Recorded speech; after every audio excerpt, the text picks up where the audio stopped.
Bonjour. Bonjour Jessica. Pourriez-vous vous présenter, s'il vous plaît? Oui, alors je suis Cécile Marc, je suis journaliste à Martinique Première, c'est le groupe France Télévisions en Martinique. Alors en 2017, pour le compte de la chaîne de télévision Martinique La Première, vous vous lancez dans une vaste enquête sur le chlordécone. Qu'est-ce qui motive votre démarche? Ce qui motive ma démarche, c'est d'abord des interrogations personnelles. Je trouvais qu'il y avait des choses que je ne comprenais pas encore complètement sur ce dossier. Et il s'est avéré que d'interrogation personnelle en interrogation personnelle, je me suis rendu compte que ce que je savais était vraiment très petit par rapport à ce que je ne savais pas. Ce qui a motivé vraiment le démarrage de ça, cependant, c'est une réunion au conseil régional, à la collectivité territoriale qui était consacrée à la santé. Et durant cette réunion, il y a l'intervention d'un fonctionnaire de l'ARS qui est parti depuis à la retraite, qui s'appelle Monsieur Éric Godard, qui expliquait à tous les gens qui étaient là que les limites maximales de résidus, c'est-à-dire le taux de chlordécone autorisé dans les aliments, avaient été un peu subrepticement révisés à la hausse, multipliés par 100, multipliés par 200 dans certains aliments. Donc ça m'a quand même beaucoup surprise et c'est ça qui a motivé en fait le démarrage de cette enquête. Alors dans votre documentaire Chlordécone et si le scandale était devant nous, paru le 16 janvier 2018 dans le magazine Place Publique, on découvre via les résultats de l'enquête Canary que 95% de la population guadeloupéenne et 92% des Martiniquais ont du chlordécone dans le sang et que la principale source d'exposition s'effectue par voie alimentaire. Là, le spectateur découvre les LMR. Qu'en comprenez-vous exactement et qu'est-ce qui retient votre attention à leur sujet? Ce que je comprends dans les limites maximales de résidus, c'est que déjà, ce pesticide qui théoriquement n'est plus utilisé depuis maintenant plus de 20 ans, est toujours dans notre quotidien. Et que comme il est dans notre quotidien, dans notre alimentation principalement, eh bien on continue à en avoir dans le corps et qu'il continue à persister. D'ailleurs on dit que c'est un pesticide persistant et que c'est un problème qui est vraiment un problème d'aujourd'hui, non pas un problème du passé comme on avait un petit peu tendance à l'imaginer. Donc les LMR, limite maximale de résidus, c'est la dose qu'on autorise un aliment la dose de chlordécone autorisée dans un aliment pour que cet aliment soit jugé conforme et consommable. Le souci de ces LMR, c'est qu'elles ont été élaborées à partir d'un autre acronyme, les VTR, valeurs toxicologiques de référence. Et ça, c'est quoi? C'est la dose à partir de laquelle on considère que dans votre corps, si vous avez tant de chlordécone, c'est dangereux. Et ces VTR, elles ont été élaborées il y a déjà très longtemps, sur la base des premières expériences sur les animaux, des rats en l'occurrence, et elles n'ont jamais été jusqu'à présent réactualisées avec les données nouvelles qu'ont apportées notamment les études Caruprostate, Timoun, etc.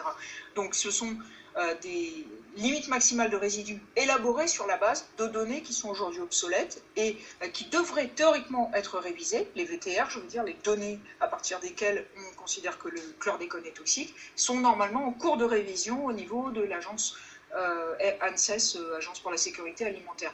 Si ces VTR sont effectivement révisés, ce qui avait d'ailleurs été demandé par les agents de l'ARS, l'Agence régionale de santé, qui était montée au créneau à la suite de la crise l'année dernière, si ces VTR, valeurs toxicologiques de référence, sont révisées, théoriquement, les limites maximales de résidus pourraient elles aussi être à nouveau révisées à la baisse.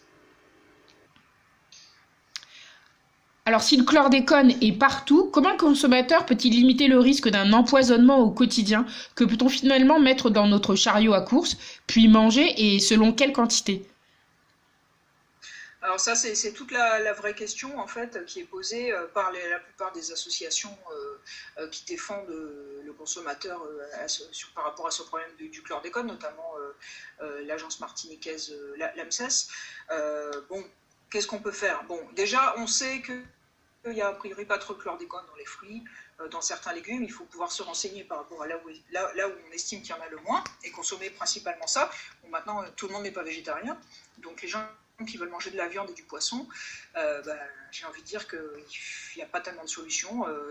C'est bien le problème, c'est-à-dire que au jour d'aujourd'hui, bien que le président de la République ait annoncé qu'il fallait aller vers le zéro chlordécone, on n'est pas du tout au zéro chlordécone. On a toujours dans les caddies, dans les supermarchés, des produits qui ont un taux de chlordécone autorisé, ce que dénoncent les associations. Madame Josse Pélage, qui parle souvent, dit c'est pas possible d'avoir un permis de s'empoisonner. La Sopamar dit pareil. Donc voilà. Ça, c'est la problématique actuelle du chlordécone. Il y a quand même une initiative qui a démarré il y a 6 mois à peu près, du parc naturel, ex-parc naturel régional, d'un label zéro chlordécone. Donc il y a certains produits qui sont identifiés, qui ont un petit sticker où il y a marqué qu'il n'y a pas de chlordécone dessus. Le problème, c'est que pour l'instant, ils ne sont pas en supermarché, ces produits, et c'est essentiellement des commerçants qu'il faut aller chercher, des producteurs qu'il faut aller chercher directement dans certaines communes. En mai 2019, un arrêté interministériel revoit les LMR à la baisse. De 200 microgrammes, on est passé à 0,02 microgrammes pour les denrées carnées, soit 10 000 fois moins. Comment avez-vous accueilli cette nouvelle et qu'est-ce que cela signifie pour le consommateur antillais ? C'est quand même une bonne nouvelle, on ne veut pas non plus dire que c'est pas bien. C'est une bonne nouvelle parce que ça signifie que quand même, le fait d'en parler, le fait de comme ça alimenter un petit peu la connaissance, ça aide aussi les pouvoirs publics à prendre des décisions qui s'imposent. Si on n'avait pas parlé de ça, je peux vous garantir qu'on serait toujours à 200 microgrammes pour la volaille et 100 microgrammes pour la viande. Ça, c'est sûr, il n'y aurait pas eu de changement. Après, c'est quand même des valeurs qui sont des valeurs qui étaient celles d'avant la modification de 2013. Donc on n'a pas baissé, on a ramené au niveau de ce que c'était avant que ça monte. Donc c'est pas non plus quelque chose de révolutionnaire. C'est mieux que rien, on va dire, parce que c'est vrai qu'à un certain moment, lorsqu'on arrivait à des 200 microgrammes possibles, par exemple dans la volaille, on avait calculé, alors le chiffre je ne l'ai plus en tête, mais vous aviez une petite portion de poule comme ça, à 200 microgrammes, ça suffisait pour contaminer un enfant pour toute la semaine.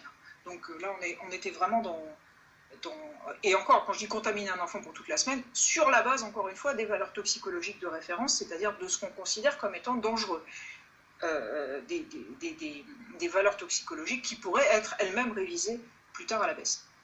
Cécile Marr, je vous remercie.